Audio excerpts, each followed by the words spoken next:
Hi guys, what's up? Inimbisyon mo today. At pag-usapan natin itong nilabas na information ni Ted Filon tungkol sa laki ng mga ginagastos ni PBBM. Mukhang consistent talaga si Ted Filon sa pagkainis niya dito kay PBBM. Tara pag-usapan natin.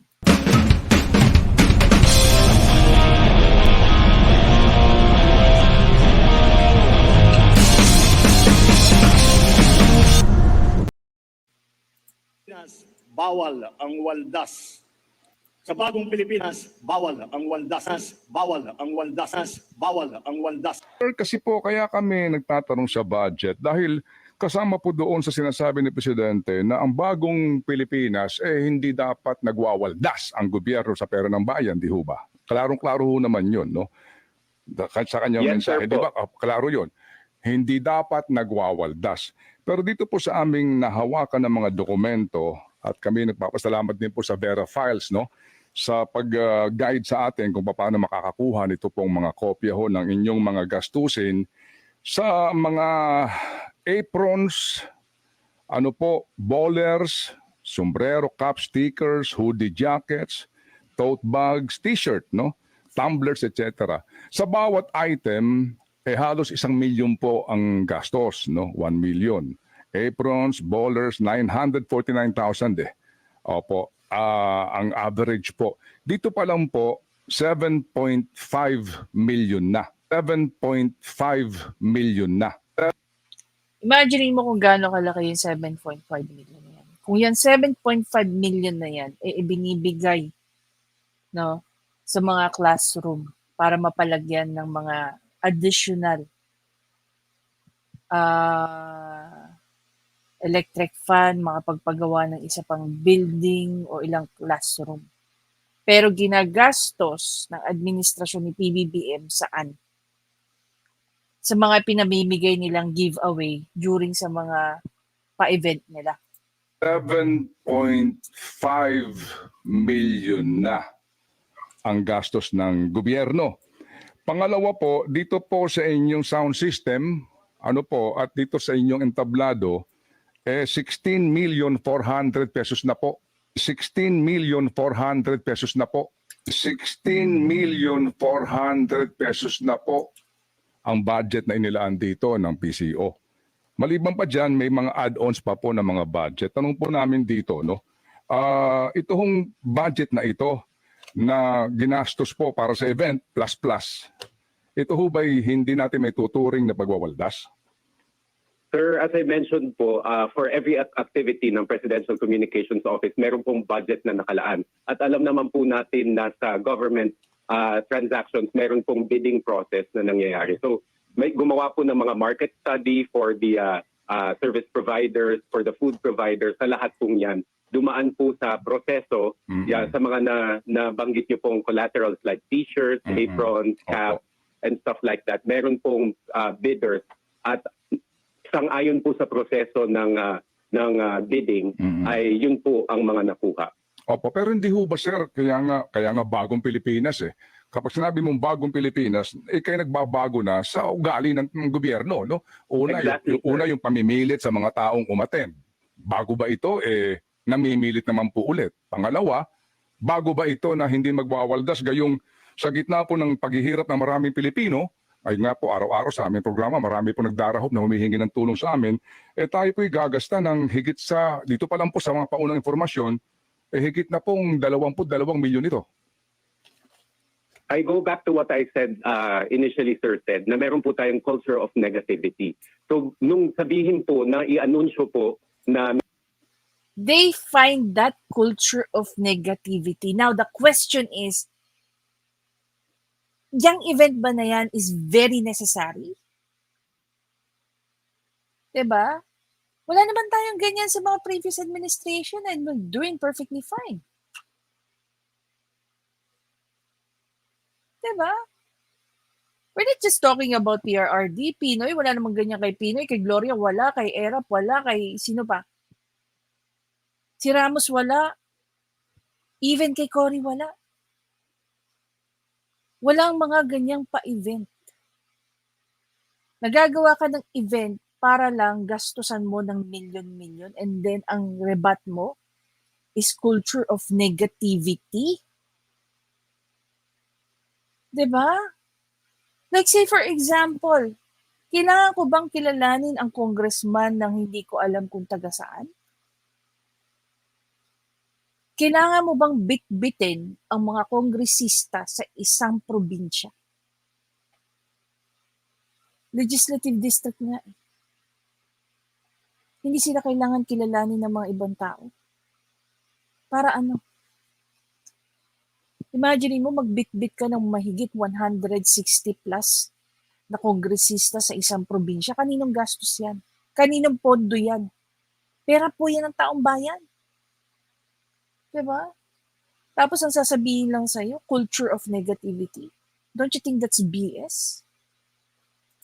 Meron pong kick-off rally itong Bagong Pilipinas. Ang dami na pong criticism, ang dami na pong detractors. Ano na naman yan? Wala na namang bago. Anong mahihita natin sa ganyan? Nasagot ba? Sige nga, ano ba ang nahita? Alam niyo yung kick-off na yan? Dinanas namin yung matinding traffic niyan sa Maynila. Eh. 'Di ba? Hindi kami pumunta na doon kami actually dadaan.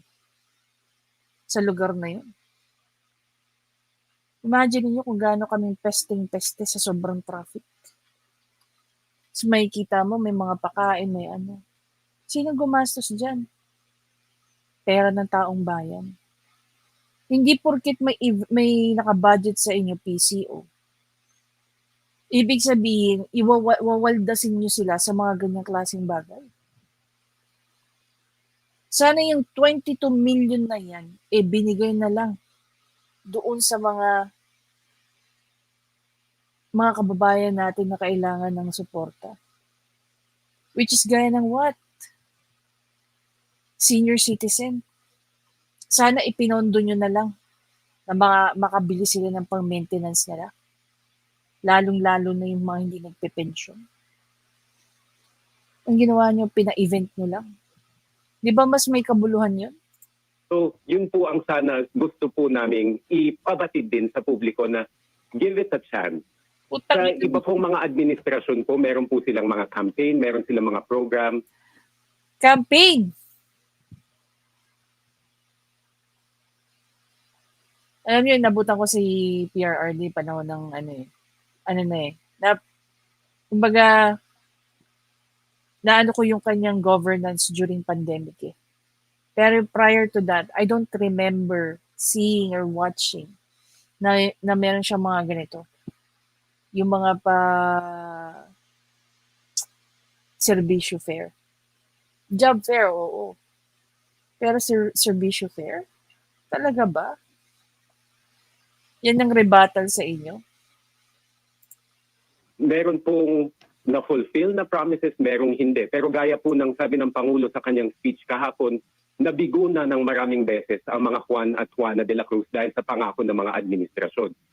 Ito pong Bagong Pilipinas campaign, hindi po ito para sa Administrasyong Marcos lamang. Ito po, we hope, the administration hopes that it will transcend this administration. Gusto po natin ng transformation, gusto po natin ng institutional and systemic change. Ang isinusulong po natin, baguhin ang mga negatibong proseso, perspektibo, simulan po natin sa gobyerno and hopefully yung attitudinal change mag-cascade po sa lahat ng Pilipino. Salamat po, Asek Joey. So sa inyo po nang galing, dapat gobyerno ang nagsisimula. So kami po mga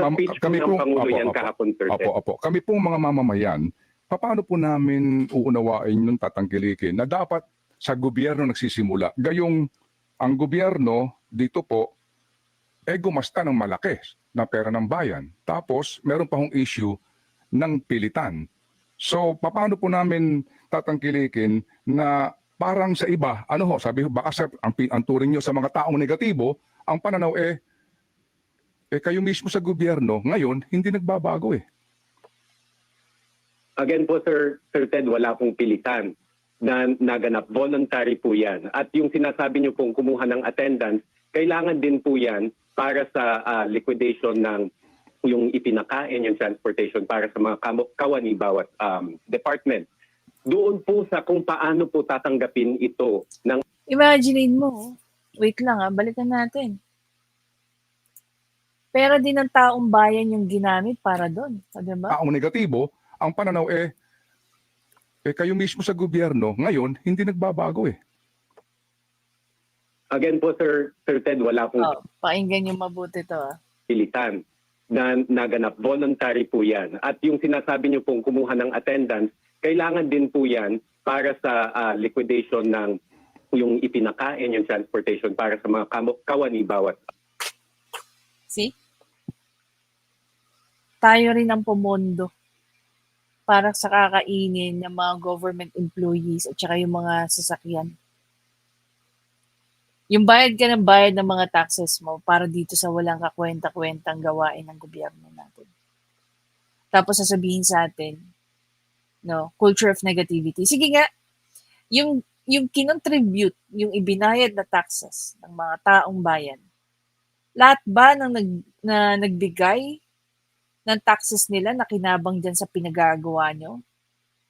May napakain ba sa amin? Ginastusan nyo ba kaming lahat? Diba? Nakikita niyo yung point ko? Gumastos dyan sa pa-event na yan. Yung kinikwento nga lang kanina ni Ted Filon was just about yung mga giveaways. Tsaka stage. Wala pa dyan yung gasto sa logistics. Wala pa yung gastos dyan sa pakain. Samantalang yung ibang kababayan natin, halos wala na nga makain. Diba? Pero sila dyan, sa pa-event nila, tapos sasabihin nila, culture of negativity. Kahit anong depensa nyo dyan, PCO, hindi nyo kayang depensahan yung kumakalaman tiyan. Diba?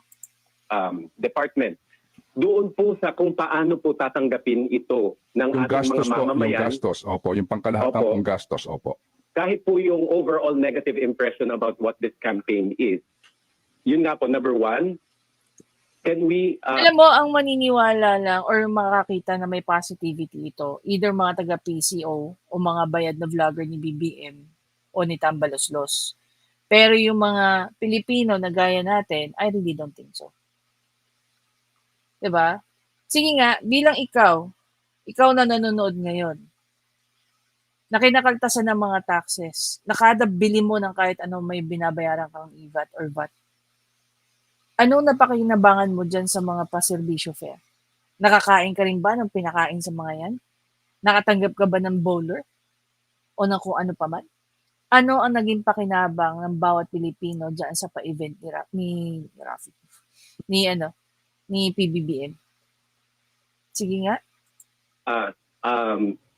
Paano ko po ba sasabihin? Parang sa English po merong suspend muna natin yung negativity natin. Number two, give it a chance. Pero hindi lang naman po kick-off yung nangyari kagabi. Kung tutuusin po, nung magsimula ang administrasyon ni Pangulong Marcos Jr., meron na pong initiatives, meron na pong mga programa na umaarangkada na nakakapaloob din po dito sa Bagong Pilipinas campaign na ito. Nandyan po yung kadiwa ng Pangulo, nandyan po yung Lab for All. May naipasa pong batas para ma-free na ang ating farmers sa kanilang pagbabayad sa kanilang mga sakahan, yung ating agrarian resources. So, are you saying, take note are you saying, itong person na to, si Asik Joey, are you saying, na every time na pumupunta dyan, ang mga magsasaka natin, nalilibre na, nakukuha na nila yung kanilang mga lupain? Hindi na, That's a different story Yan, okay ako dyan. Diba? Tama rin lang naman talaga, natulungan natin yung mga kababayan natin, lalo-lalo na yung mga magsasaka, yung mga naghihikos.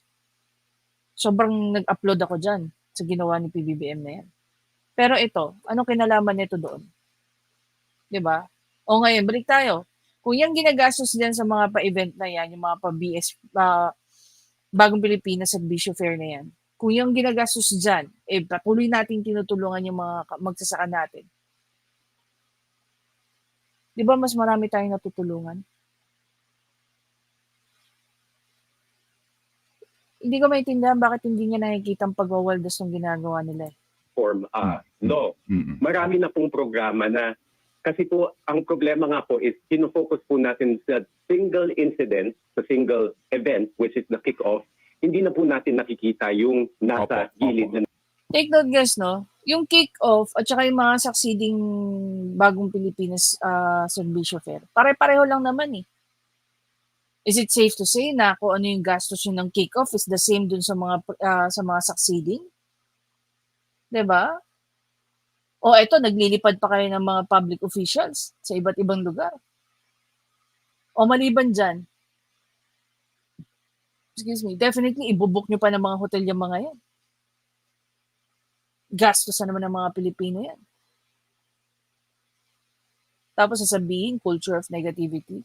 Bullshit. nangyayari. Para Opo, pong opo. kabayo na may Opo. blinder. Opo, kasi nga din po, yung event nga is really, catching so much attention, particularly doon nga po sa usapin ng pagtitipid, no, sa pondo ng bayan. Hindi ho ba, wala bang alternative ito? Like, kung ang gusto lang po ng Presidente is to address the people in government, the people, us ourselves, pwede ka namang humingi ng airtime sa television network ng istasyon at ihuhook up ng lahat ng TV stations for free at sabihin yung kanyang mensahe, lahat pa tayo nakapanood, ano po, at our convenient time, prime time, nagagawa po naman yan ng Estado kung gugustuhin nila. Na, ganun, nakatipid ka pa at doon, yun ang ehemplo na ang gobyerno nakikiisa sa taong bayan na marunong magtipid. At dito po, hindi mo na kinakailangan pang linggo, mag-check ng attendance, mag-obliga, o kaya po'y gumastos ng ito sa mga paunang informasyon, higit 22 milyong piso na. That is an option, Sir Ted. Pero kung napanood niyo po yung programa kahapon, this is a rallying call. So, tinawag po naman na rally ito para sa mga kawani ng gobyerno. And what better way to relay ang Oh, Diyos ko. Para daw sa kawani ng gobyerno. Talaga ba? Ang rason ng iba dyan is kaya daw pinapunta mga government employees because of the serbisyo fair. Yung kick-off na yun plus the serbisyo fair. 'Di ba? Nung kick-off na yun, namigay sila ng mga, I don't know, 4-piece, tupad. Kaya nagpuntahan yung mga tao Kaya nga galit na galit yung mga tao nun Hindi naman daw nila kailangan pumila halos maghapon para lang makuha yung kakarampot nilang pera. Samantalang dati, ang kailangan nilang gawin, pumunta lang ng barangay or munisipyo just to collect those money. Pero dito sa pinagawang kick-off na to, nagsayang sila ng buong maghapon. Para lang magmukha na maraming taong gustong pumunta sa kanila. Diba? message, a directive, than to relay it in person. Nakita nyo naman po din yung pagtanggap ng mga kawani ng gobyerno sa naging mensahe ng Pangulo, lalo nung sinabi ng Pangulo na, bawal na ang tamad, bawal na Bakit may choice ba sila? ang masungit. Kailangan baguhin po natin. Yun po ang gusto rin tumbukin ng Pangulo. Kung negative po tayo palagi at we have nothing to aspire for and we have nothing to re-energize the country, wala pong mangyayari sa atin. Kung palagi na lang po ang hinahanap po natin ay ang tinik sa mata ng ating kapatid. Opo, opo. At siguro din po, maganda rin po nating unawain yung sinasabi ninyo. Kung nakikita po siguro din ng mga pangkaraniwang Pilipinong nagpapagal sa trabaho na nagtitipid ang gobyerno. May tanong po si Chacha po. Please ask, I hope you don't mind. Oo, Asa, good morning po. Good morning, DJ Chacha. Good morning po. Yun pong mga performers natin kahapon, libre po ba ito o bayad po yung mga talents natin? Na-mention ko po yan kanina, meron nag-volunteer ng kanilang information at meron po ding nag-donate ng fee para po makuha po ang ating mga artists. So may mga bayad at meron pong mga hindi bayad? Yes po. Kabisado po ba natin, Asa, kung sino yung mga talents na hindi po nagpabayad dito? Wala po akong information about that now. Siguro po in the coming days, kung meron pong pagkakataon, mailalabas po ang listahan na yan. Po. Aside from that, ASEC, isa rin po sa mga lumalabas na mga balita po ngayon, ilan daw po dun sa mga tao na umattend ng rally, nagrereklamo after nung event dahil ang pangako ay may ayudang ibibigay pero wala daw po silang natanggap. Ano pong komento nyo tungkol dyan? Wala pong ganyang pangako po. Gaya po na sabi ko kanina, meron pong serbisyo fair sa ground. See? Kaya nagpuntahan yung mga tao because of the serbisyo fair. Diba? Oh. Tapos meron pa palang hindi nakatanggap. Imagine mo kung gano'n nila ni-waste yung kanilang araw for nothing. At meron pong services na binibigay dyan, particularly sa DSWD. Meron po yung IX program ng DSWD. Kung yun po ang tinutukoy nila na tulong, yun po yung ino-offer. Itong IX na to guys, question ito ni Senator Amy Marcos during the Senate hearing regarding the PI. Diba? AKAP and IX pala yung question doon.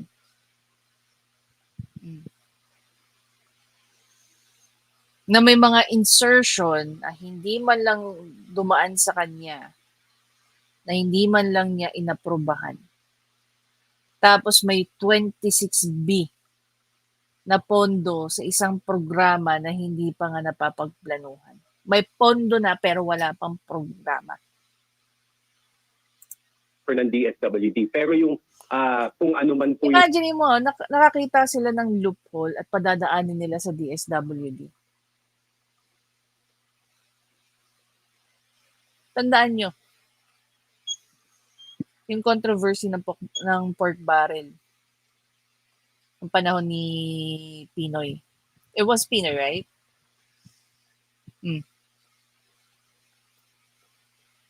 Sa charity works din pinadaan yung pagnanakaw. yung sinasabi nilang kapalit sa pagdalo nila, wala po. Again po, I would like to emphasize, it was voluntary. Okay, so voluntary po ang sinasabi nga po ninyo, kaya din po ipaulit-ulit nga kanina, and then nabanggit din po ninyo no na ito pong event na ito ay rallying call sa mga kawani ng gobyerno. Sabi po ninyo, no? Pero ika din po ninyo, ito rin po ay para sa public. Tama Yes, ho ba, sir. Asek? Okay, Opo. sige. So,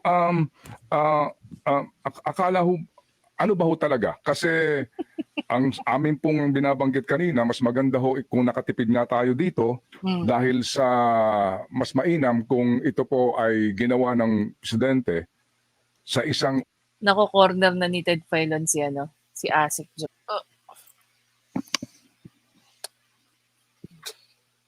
Hi, say hi. Hanggang tumahol. Magre-reklamo sa atin. Hey, sorry. Ano nangyari sa'yo? Hello. Say hi. Jesus. Kabalik tayo kay Ted. okasyon na mas marami makakapanood at di mo na kinakailangan pang gumasta. So dito ho again, pwede ho ba ninyong klaruhin lang?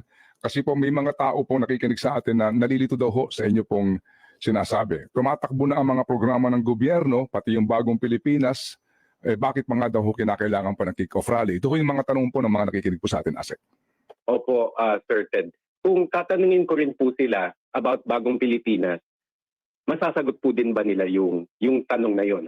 Ang pakiwari ko po ay hindi kasi wala pa pong nagpaliwanag bukod po doon sa Memorandum Circular 24 na inilabas ng Pangulo.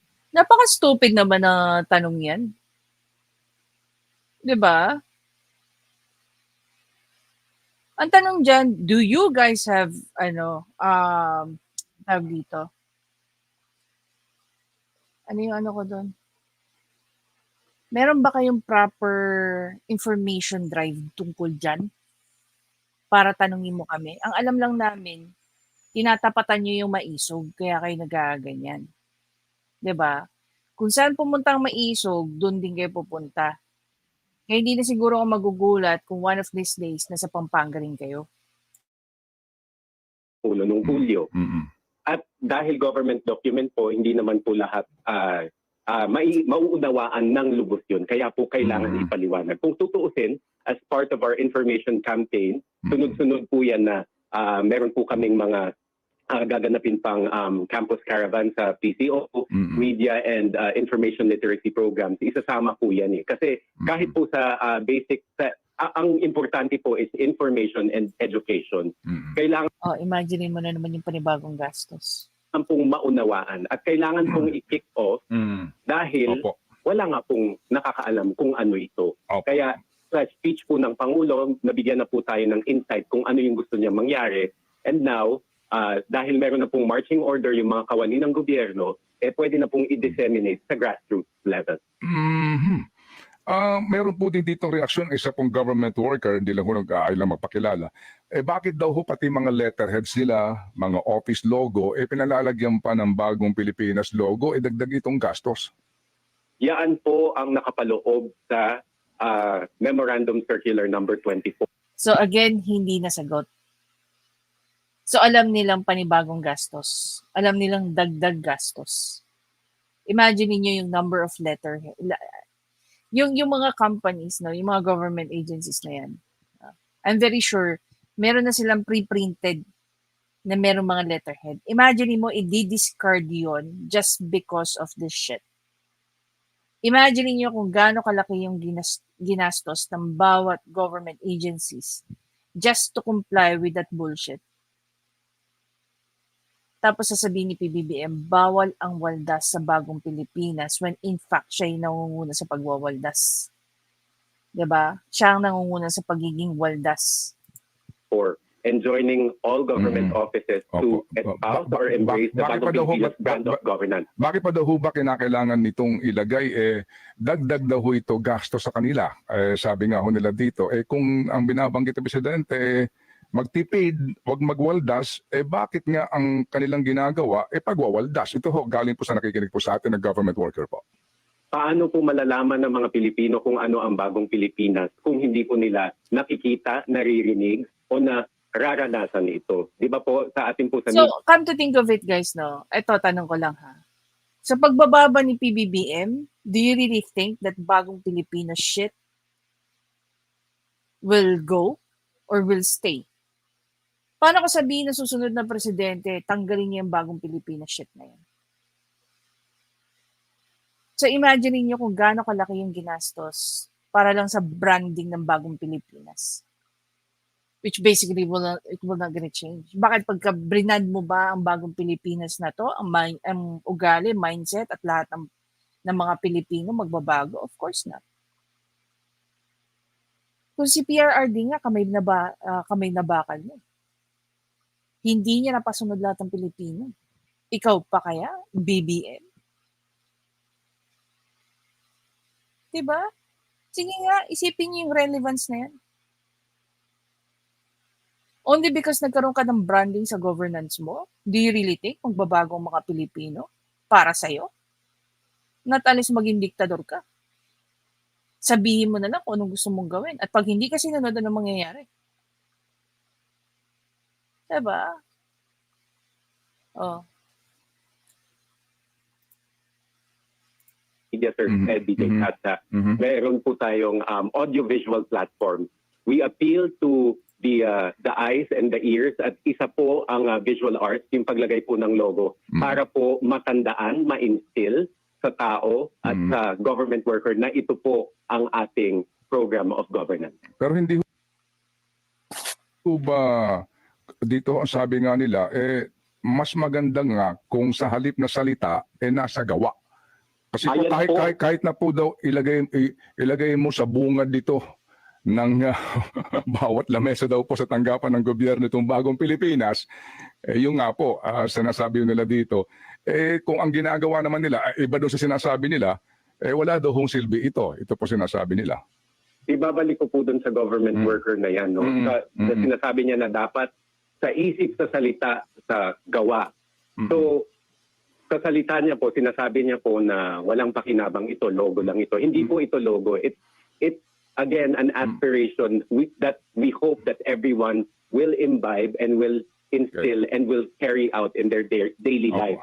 Pero po, sa concept po ng bagong Pilipinas, kasama po ang gawa, hindi lang po salita. Mhm. Kung meron po kaming information materials, kung gusto po ni Sir o ni Ma'am na government worker na mabasa ito, Mhm. nakalagay po doon, nakapaloob po doon. Sa bagong Imagine mo, halos hindi niya masagot ni Asek Joey yung mga tanong dito ni ano.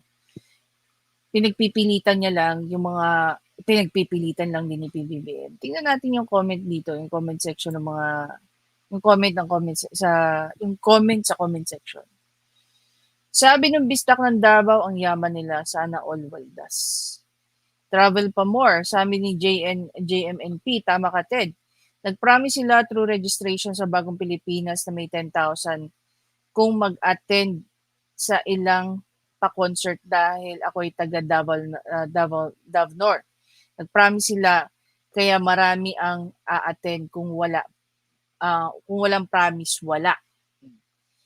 Tanga lang naniniwala niyan. Oh, puro waldas bangag, agoy. Oh, baka gurgurin ka din, Ted. Ugoy. 'Di ba? O, tingnan niyo yung Facebook page ng Bagong Pilipinas Servicio Fair. Tingnan niyo yung pinagkakagastusan. Kailan to? June 18. Isinagawa ngayong araw ang final coordination meeting kasama ang BPSCP National Secretariat sa ibang participating agency na maghatid ng serbisyong siksik at liglig para sa mga kababayan nating Surigao nun. Diba? Imagine mo, sino pumupondo niyan? Kaninong pera yan? Pera ng taong bayan yan. Diba? Hindi gaya ng sa maisog. Tingnan natin. Sino gumagastos sa mga event na to? Sige nga.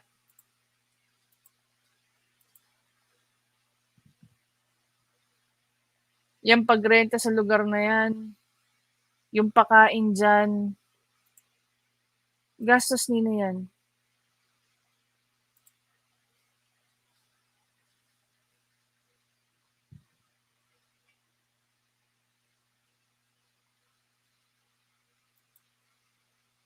Imagine nyo.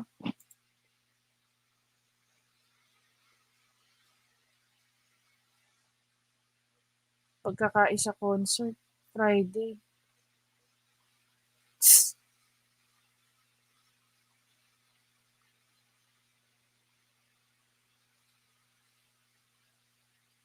Oh, imposible talaga na hindi to may mga ganitong pakulo O again, sino nagpopondo rito? Taong bayan.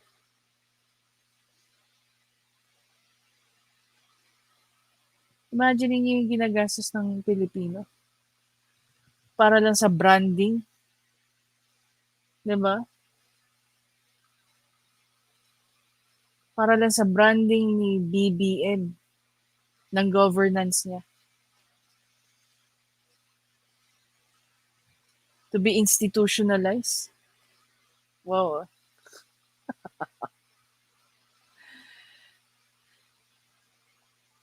Oh, ano sabi? No effect, wala po kaming napala.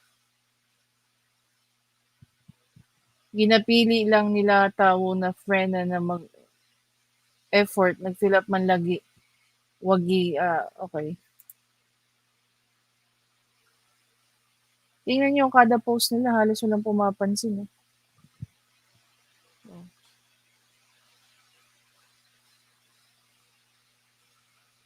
Imagine niyo guys, yung ginagastos ng taong bayan para lang dito sa mga to.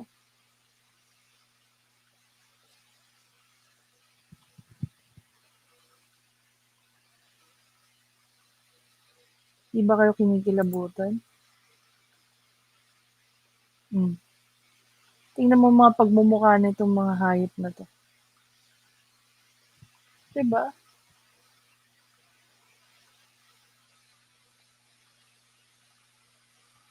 Di ba kayo kinikilabutan sa mga ginagawa ninyo? Alam mo, to be fair naman with to be fair naman with Pinoy, even Pinoy, wala siyang ganyan, no? Tingnan mo. Wait.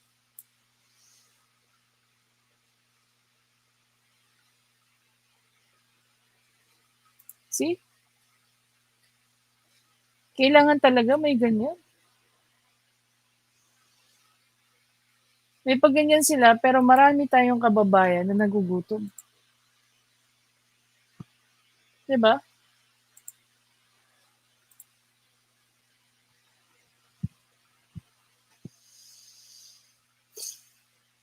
Milyon-milyon ang ginagastos ni PBBM diyan sa mga paserbisyo per niya. Alam niyo ba kung magkano kailangan budget proposal ngayon ni Romualdez? Nasa 6 trillion. Tingnan niyo guys yung yung budget na kailangan daw. Nasa June pa lang tayo 6.2 trillion budget for 2025 to be House priority. Guys, nasa June pa lang tayo. Don't tell me ubos na yung 5 trillion na budget for this year. Na June pa lang, iniisip nyo na yung budget for 2025.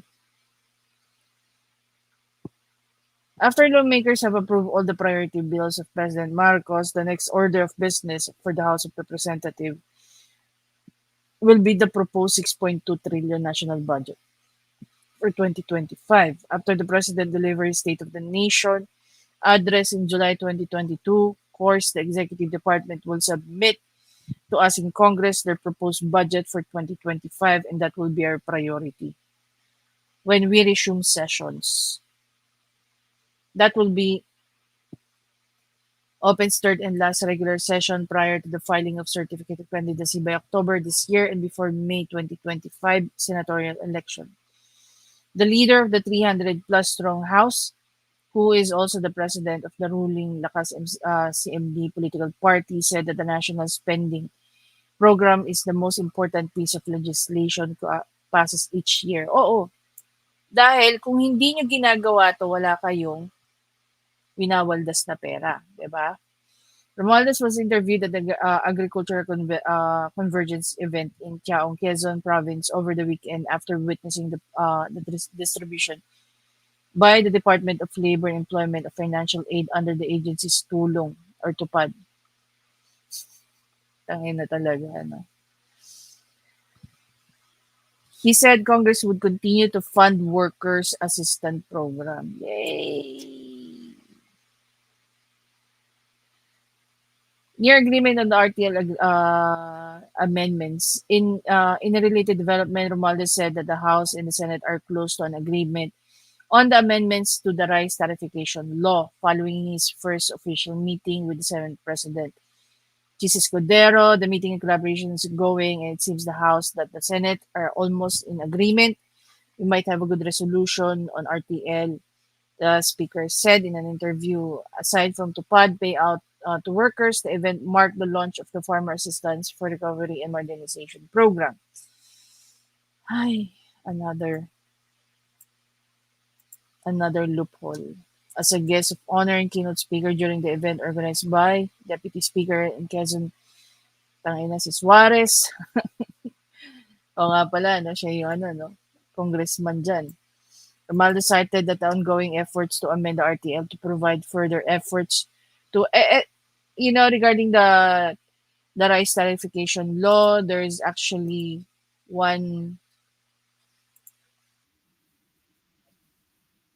sa Senado kung paano isa-isang nailahad sa Senado kung paano lumabas ang kontrobersyal na polisiya ng NEDA sa taripa ng bigas na naging rekomendasyon na lamang Guys, this is just one day ago, And this one, itong article na to, one day ago rin. Kahapon lang din to. Then we have this. tapos inulan ng batikos. Kasi gusto nga nilang ibaba ng 15%. So, kuni-question yan ni Senator Amy at saka ni Senator Villar. Pakinggan natin. Narito ang report ni Troy Gomez. Tila nagisa sa sariling mantika ang National Economic Development Administration o NEDA matapos inusisa sa Senado ang rekomendasyon na ibaba ang taripa ng bigas. June 4 nang inanunsyo na aprobado na sa NEDA Board na ibaba sa 15% ang taripa sa pag-aangkat ng bigas mula sa 35%. Layunin nito ay maibaba ang mataas na presyo ng bigas na lagpas 50 pesos na kada kilo. Pero sa pagdinig ng Senate Committee on Agriculture sa pangunguna ni Senadora Cynthia Villar at Amy Marcos ay isa-isang nailahad ang mga kapalpakan ng NEDA sa naging proseso nito. Inilahad ng Department of Agriculture na hindi nasunod ang kanilang rekomendasyon bago inanunsyo ang polisiya. Sinabi ni DA Undersecretary Asis Perez na ang kanilang naunang rekomendasyon ay ibalik sa 50% ang taripa. Our recommendation at that time, Yes. before At this, time. What do you mean at that time? during Meron the po ba discussion kayo at the CTRM, Madam Chair, it was to bring it back to 50%. 50? Baliktad. Bring it back. Imagine mo, bring it back to 50%. 50.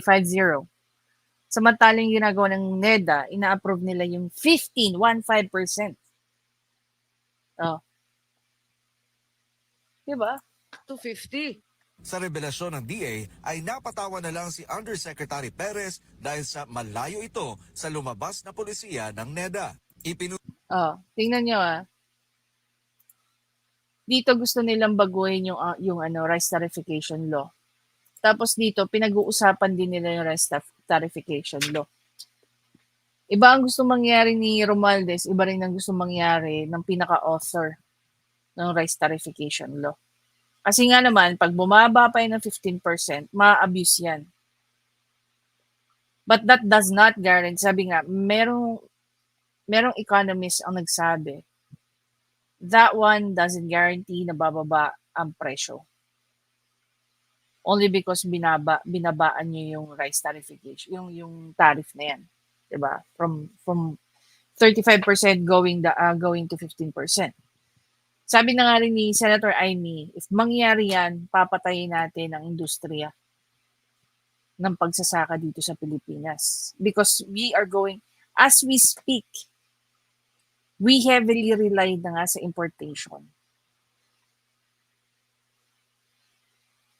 Kung may mga kamag-anak kayo na farmer, kung kayo mismo may sarili kayong mga sakahan, tingnan mo kung anong gustong mangyari ni PBBM sa inyo. Yan yung way ni PBBM para tulungan kayo. Nagawing mura ang imported na bigas para mawalan kayo ng hanap buhay. Diba? Oh. Sige nga. Etong si Senator Amy, gatekeeper din eh. Punto rin ni Senadora Amy Marcos na hindi nagkaroon ng konsultasyon sa mga magsasaka at iba pang stakeholders sa ipatutupad na polisiya na aabot ng 5 taon. Sa pagdinig ay binigyan ng pagkakataon ng NEDA na sagutin ang katanungan ni Senator Amy kung kailan nangyari ang konsultasyon, pero ito ang kanilang naging sagot. Nagkaroon po ng consultation po yun on the CTP, on the Comprehensive Tariff Program. It was, I remember, TC conducted, the Tariff Commission conducted consultation. Kailan yun? Dahil sa hindi masagot ng NEDA ay itinulak na lang nito ang katanungan sa taga-Tariff Commission. I-defer ko lang po sa Let's see. May mga hocus-pocus na nangyayari on the side. Tapos magugulat na lang sila pare-pareho na mayroon na palang mga changes na hindi alam ng mga stakeholders.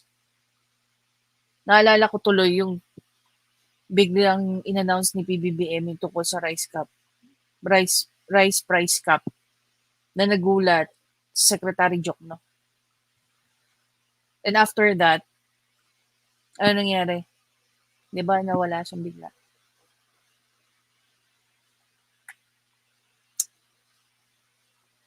Anyway, tama naman lahat ng mga sagot, tama naman lahat ng naging tanong ni Ted Filon. Hindi ko alam kung sino pa sa inyo ang hindi nag-a-agree dyan. But definitely, etong pa-servisyo fair ni BBM, I'm sorry, but it is a total waste of money. Total waste of taxpayers' money.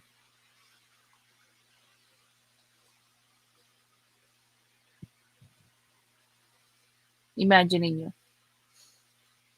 Kada pa-event ni PBBM tungkol dyan sa servisyo fair na yan, nagtatapon tayo ng ilang milyong pesos. Tapos yung value pa nung ipinamimigay nilang pera dyan. Kaya ngayon, anong tawag sa atin? Ayuda Nation. Yung ba gusto ng bawat Pilipino? Na yung mga kababayan natin nakasahod na lang lagi sa gobyerno. Palibasa kasi hindi sariling pera ng gobyerno yung pinamimigay nila. Pera ng taong bayan. Na ilang tao lang kasama na sila sa nakikinabang. Hindi na ako magugulat guys, no? If one day, may malaman na naman tayong kinakasuhan because of graft and corruption and plunder in relation to this mga pa-event ni PBBM.